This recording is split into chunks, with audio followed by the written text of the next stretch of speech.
Hey everyone, welcome to HR Tech Talks. I'm Ben Eubanks, your host. I'm so glad to have you here as part of the conversation today.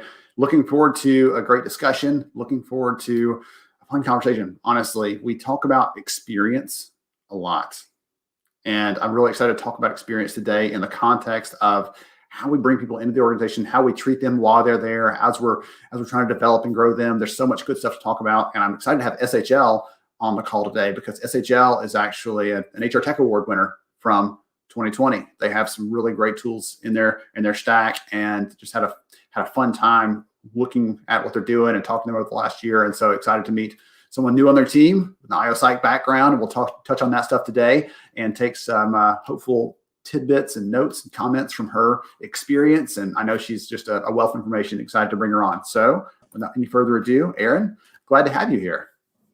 Hi, Ben. Thank you so much for having me. So I'm Erin Krask. I am a managing consultant at SHL on our solutions consulting team. My background is in industrial and organizational psychology. So that means I have the great privilege of getting to work with all sorts of different clients to figure out, what are you going through? What is that experience like? What are those pain points? What are your goals? And how can we use people science to solve some of those challenges? And I am truly a people science enthusiast. I nerd out on great data, but also care so much about helping the right people find the right jobs. And just briefly, I have a background in both the talent acquisition space and the talent management space, both internally in large enterprise size organizations, and as an external consultant partnering with organizations to solve their problems. So I've been in the trenches, I've stood by HR leaders' sides, and I'm so excited to be chatting with you today about HR technology, candidate experience, and some other great HR topics. Awesome. Wonderful. I'm so glad to have you here. And I always welcome everybody. I was trying to get an audio thing fixed on my end a second ago, so I was a little out of sync. But anyone who's listening in, as you're chiming in, you know the drill. Go ahead and let us know where you're chiming in from, where you're connecting from, where you're listening in from. And if you've got a question for Erin as we're going through the conversation today, please feel free to drop that in the chat. I will do my very best to bring it up on screen. We'll address it right there in the flow. Again, you've got an IO-Psych expert, someone who's spent their time working in and supporting many organizations of different sizes. And so she's got some incredible insights to share. She'll get to a lot of those. But if you have a question about something specific at your company or at a friend's company that you might want to ask her about, feel free to throw that in there. So Erin, I told you I want to ask you a fun question just to start off because it's kind of top of mind for me and something that I'm curious about. Your background is in IO-Psych, and I know that for any of us who are trained as HR professionals, we probably had a class in that, but that's about as far as we went. And so I would love to hear from you. What is one thing that you know, based on your experience, based on your education, your training, something that we should be using or we should apply from that background that we might not have or might not be aware of as HR leaders that would help us to get better results? Yes. So when I think about the absolute ultimate takeaway from having a background in industrial and organizational psychology, it's lean into your data, know what it says, but then step outside of that data and use it to inform what I call your employee experience walk. And that can be anywhere from, sometimes you hear about this as a patient experience or a customer experience where you get out of your own world and you go and you live the life of somebody who would experience your HR processes and understand what it feels and looks like, and then use that data that you have about, well, here's where people are dropping out of the process, or here's how many people are passing certain stages, and then say, well, what could be driving that based on what we just learned and what it feels like. So it's all about marrying that human experience back in with that data, so that we can make meaningful and insightful takeaways that help us drive change and take actions that make a lot of sense based on both what science says and what we know people are feeling. Awesome. What I love about that is it's not about saying people are data points and we should care about the data only and put everything else aside. Like, no, people are very complex and there's a lot of different factors that make them who they are. Let's use the data to help us steer us in the right direction, but then we've got to treat them like people, right? Let's treat them like individuals. And I just love that as part of your approach there. It's not just about one or the other, because it's easy to get pulled, right? We have that pull always of the data. Oh, I care about the people, but the metrics, the numbers, we got to prove it, ROI.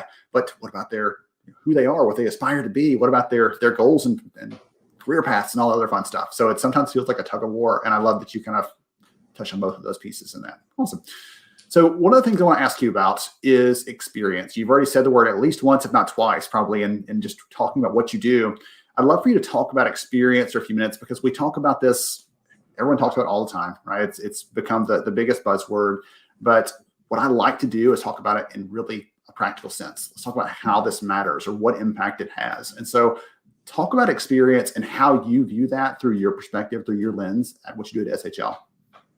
Fantastic. Absolutely. So when I'm thinking about, let's just take the candidate experience. I'm thinking about the experience that that person has from the moment that they see a job ad and say, yes, I would like to apply to that job. It's the experience they go through from going through that website, filling out the forms. How easy or difficult is that? How much time is it taking? Are you asking me the same questions in more than one place? Part of that experience is a little bit about, do I know what's coming next? So am I informed about the process? There's a control piece in there, folks having the opportunity to put their best foot forward because they know what's happening in the process, and again, how long that will take and what the details are. And then another piece of that experience is the feedback we give them. So it's both what they're doing, what the surrounding environment looks like, how long is it going to take, next steps, and then providing them with information about how they're doing. So one of the things we talk a lot about is candidate feedback, and are there ways that we can provide candidates with information that say, hey, this is more about this job, and you said this about you, and based on that, this sounds like it might be a fit, or have you thought about this other role? Or it could be a little bit about, here's what you said about you. We'd love to share with you a few strengths, and this can all be use HR technology. So you can say, based on your information, we use some algorithms, we pull out a few strengths that we see, and we provide you with that information. And it leaves a reciprocal experience for people, because they're able to say, I put time and effort into this, and I may not get this job, and I maybe won't hear back from a recruiter. Hopefully you hear something at least. But it also leaves them with something to say, I got a valuable piece of information on my way out the door. I wrote that down, reciprocal experience, because usually that experience doesn't feel like that unless you are the person that's ultimately chosen, right? You feel like you've had a good give and take. But if you're anybody else in the process, even if you're the next to last silver medalist that just missed it by that much, right? You feel that you've been discarded and you're no longer necessary. And there's nothing that you've been given. There's no feedback. There's no insight. I know a lot of companies are skittish about, here's the reason you didn't get it. They don't want to share that detail, but come back with someone and say, hey, we've looked at your information, and here's the things we found as strengths for you, right? Maybe not a fit for this role. Thank you so much for your interest. Maybe here's another role over here that actually those do fit well for, right? And so you can give them something back. But I've talked to a couple different people that I know in the recruiting space, and some of them have actually started using that method you're talking about as a way to drive their candidate experience, to help people to come back and apply for other jobs, not just to feel like, that was a poor experience. And not only will I never apply there, but I might not shop there if it's something, consumer facing. Take a second and shift that a little bit, because we don't think about the candidate experience for an internal candidates, but that is a critical piece of this. One of my good friends is a recruiter at, I'm blanking on the health system right now. He would kick me, but thank goodness he doesn't know which one I'm talking about. So he's a recruiter at health system, and one of the things he told me last year is we need to fix our internal application process, because if you apply, you don't get any sort of feedback. You don't get any sort of even a response saying we got your application. And so we can actually look at our turnover numbers and see, hey, this person applied for a job 3 months ago. We never responded to them. And 3 months later, they're gone. And they said that's unfortunately a common story, and they're trying to fix that. And so I just want to hear from you what you're hearing, what that looks like, and what pieces of that experience should be top of mind. Absolutely. That is a huge opportunity for so many organizations, because what you're talking about is the people you've already invested in and brought them into the organization. They're already there. They're already sold on you, and they already have the institutional knowledge. So you don't even have to rev them up when they come in. And so you're right, that black hole often exists. And it's probably related to a handful of factors. It could be a volume issue. It could be, hiring managers going through their normal processes, and recruiters going through their normal processes, which is like take that talent, move it to the next level, and continue to touch that talent that's going through the next level and giving those people that are progressing those high touch experiences. But you're so right about the gap that leaves, and those folks who feel forgotten because they are looking to be invested and they're looking to get a promotion and progress their career, and they're just falling to the wayside, and they're left saying, well, what do I do now? And so when we think about the opportunity there are so many different options. So from a technology standpoint, there could be a system that helps, like you just mentioned, identify other roles that they may want to apply to. If you think about your YouTube page where it says you just watched 19 cat videos, here's something else for you. And that's a funny example, but you just applied to this role, and maybe it's a project manager role in finance. And here are some other roles in finance, or maybe here are some other project manager roles, or product owner roles that might apply to you, and kind of say what things are related and how can we point you in the right direction. And that's scalable because it's just using kind of some analytics to say, here's what else might be interesting to you. But then there's also the opportunity with a lot of processes to provide that strengths feedback to folks. Again, and it doesn't have to be, here's why you didn't get this job.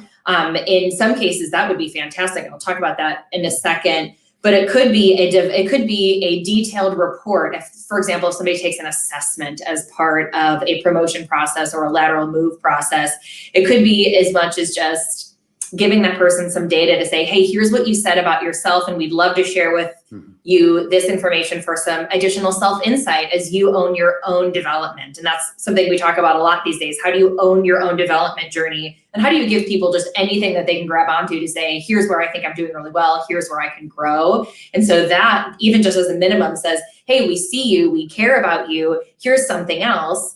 And where we can, this is not scalable in all situations, but where we can do that one-on-one feedback to say, hey, here are some things that you can do to grow. So possibly that person brings that report to their manager and says, hey, I have this data.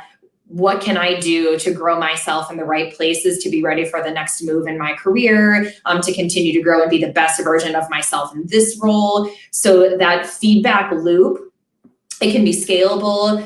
It can be something that person can take and own at that point. Those are really critical places in the process where we can continue to engage people and make them feel invested in and honestly cared about and seen, even when they don't have that opportunity to get that job. If we can do these small things that help people say, hey, here's what you can do to get that next role, that's really critical. And it also is about empowering leaders to be able to take that information and then have that conversation with their employee. And maybe they put that employee up for that promotion and said, I think you'd be great at this, and then they didn't get it.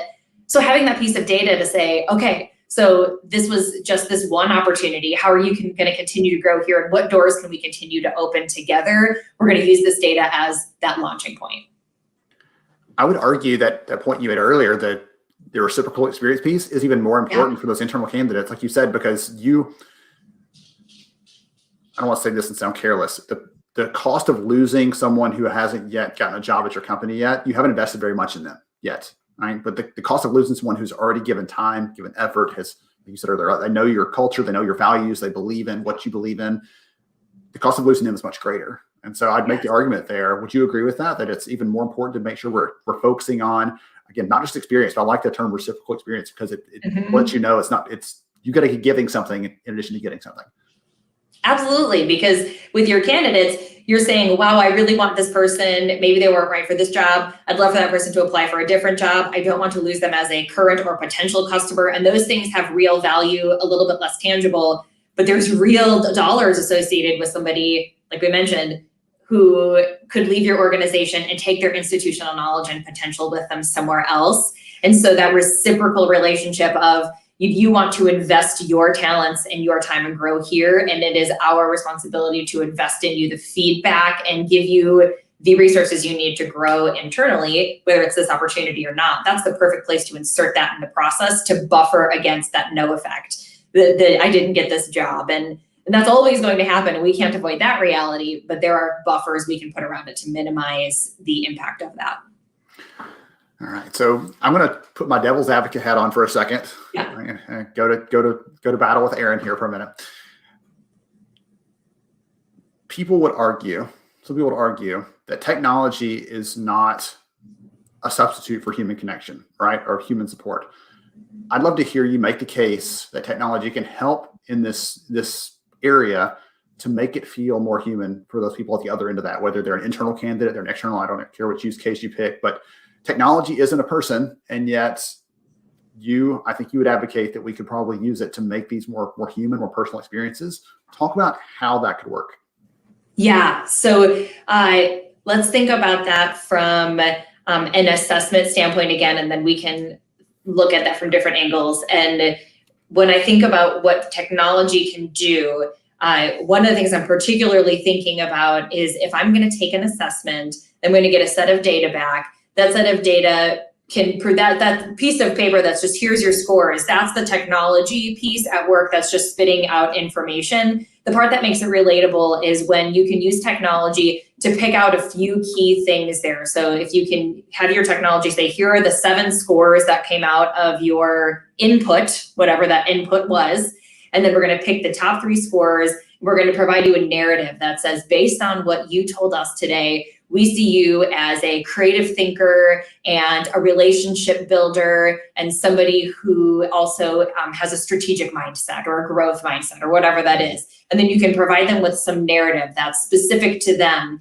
You said this about you, and people like you tend to engage in these kinds of behaviors. And as you're looking to grow, here are some specific development tips. And so you can provide them with the built-in narrative that maps to kind of profiles, right? If we can profile different kinds of folks based on the input they give us, we can share with them some of the stories that we see of folks that are like them, and then how they're likely to be able to leverage those strengths and how they're likely to be able to grow in those. And hey, and people who are like you sometimes get really enthusiastic. And so as you're thinking about your growth track, here are some tips for that. So those pieces are scalable. It's still not a coach sitting down with you providing an individual development plan, but it provides you the data and that individual tailored result to be able to say, this is where you can play at your strongest. And it's not just the data, it's the tailored piece. Okay. Obviously, I believe that same thing, right? People who have listened to the show for a while, they know that about me, but I had to give you a chance to kind of set that up.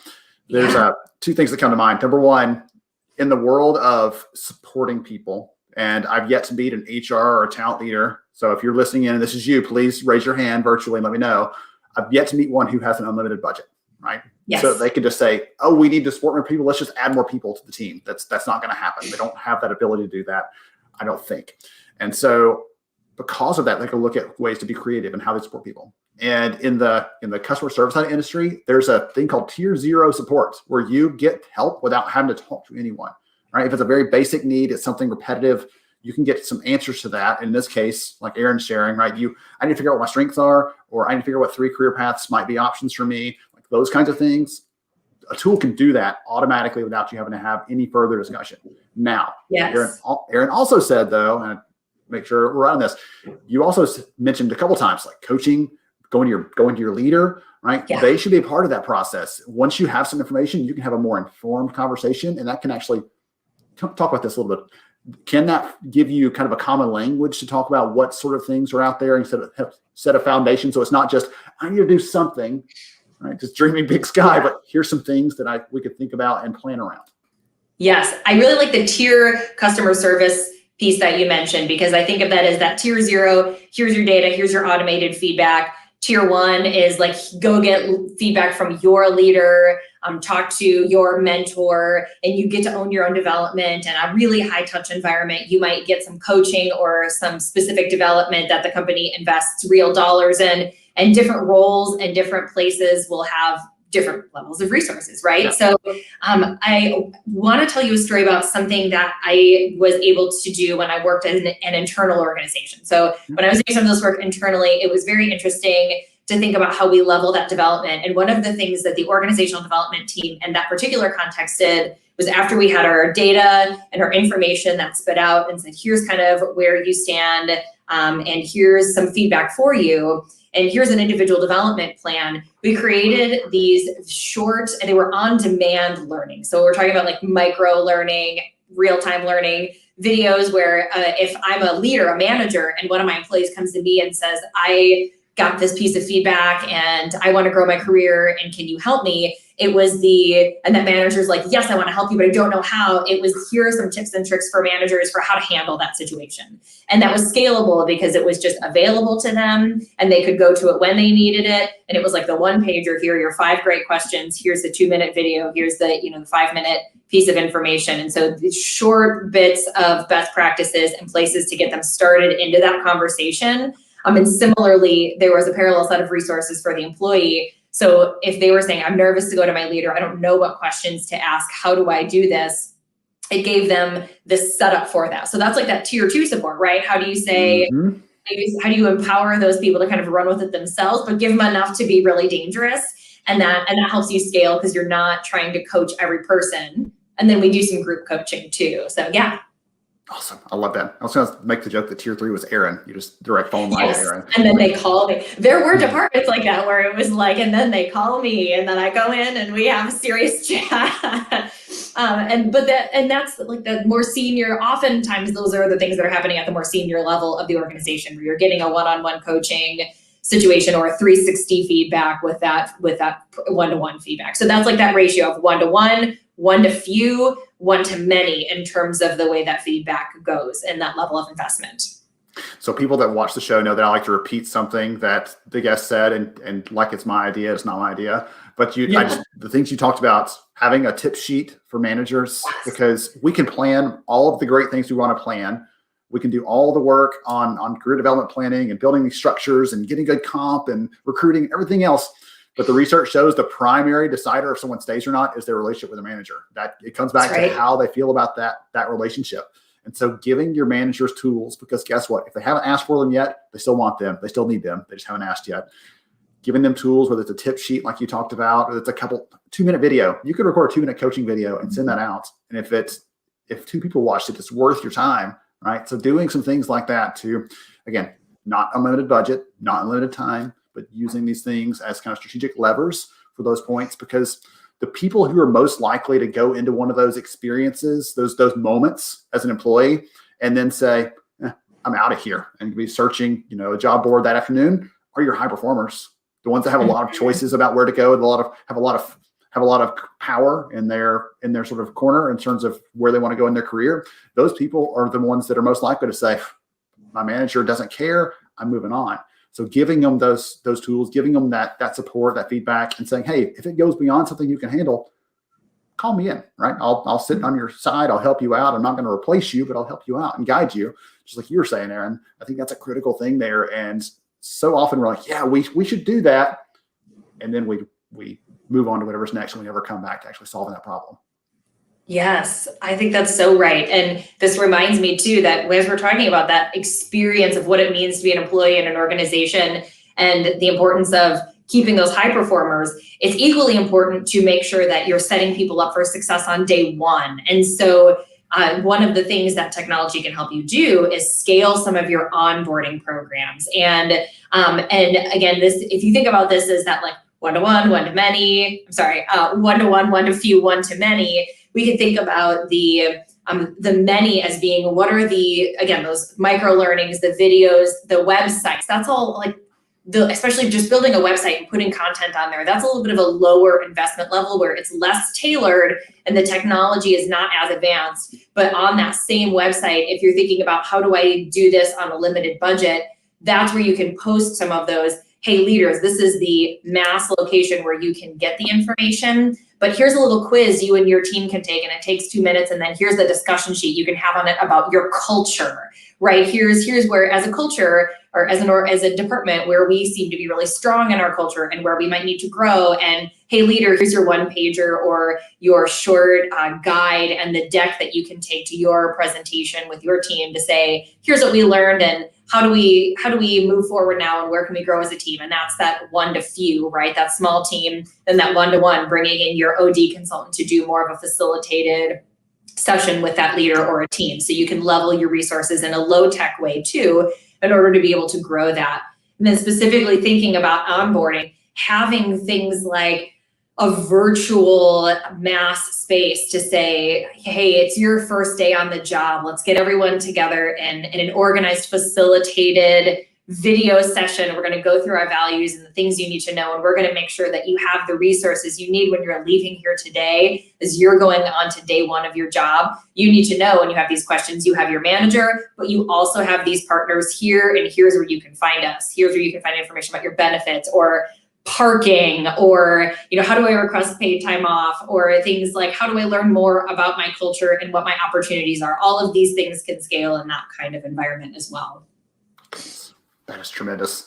Yeah, I wanted to get to the onboarding. We're almost out of time, but we just did some research on that. I saw you had written a good piece on that, on the onboarding. I'll try to remember to post that in the chat for the session today so that people can go and check that out, because there's so much of an opportunity there. I talked to a CEO last week, and it was almost heartbreaking. She said, I feel like all the people we've hired in the last year, I just don't know them. I can't connect with them because we haven't been able to. And even though they've done some Zoom stuff, some virtual things, she feels like it's been one to many in general, and hasn't been just those one-off conversations, or you see someone in the hallway or whatever else. And so one of the other things I wrote down here in my notes, because I'm learning from this session too, is thinking through experiences in that one-to-one, one-to-few, one-to-many, sort of that thinking through that lens, because there are opportunities to weave each of those in there and scale your impact. If you're able to reach a lot of people with this more broad experience, but you're able to focus in that funnel of experiences down and be very tailored and personalized to individuals as well as the opportunities kind of arise.